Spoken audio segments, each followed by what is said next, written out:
ووالله إنني أدركت أقواما مغمى عليهم إن بعضهم إذا جاء وقت الصلاة يقوم لوحده ثم يصلي ثم يعود إلى غيبوبته والله على ما أقول شهيد.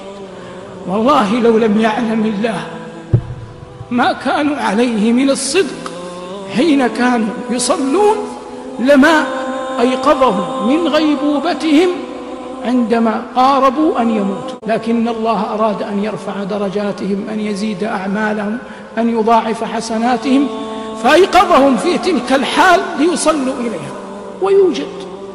وهذا من قسوة القلب، من ينام عياذا بالله وقد عقد العزم أصلا أن لا يقوم لصلاة الفجر، ومع ذلك ينام، من الذي يحفظه؟ الله.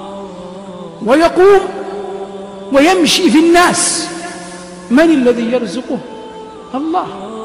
والله عندما نام هذا العبد كان يعلم أزلا جل ذكره أن هذا العبد نام وقد عزم أن لا يصلي، ومع ذلك ربه يمهله يكرمه يقيمه من مرقده معافا يمشي ثم يرزقه. فهل أحد أحلم من الله؟ والله لا أحد أحلم من الله. والله لا أحد أحلم من الله. والله لا أحد أحلم من الله. والله لا أحد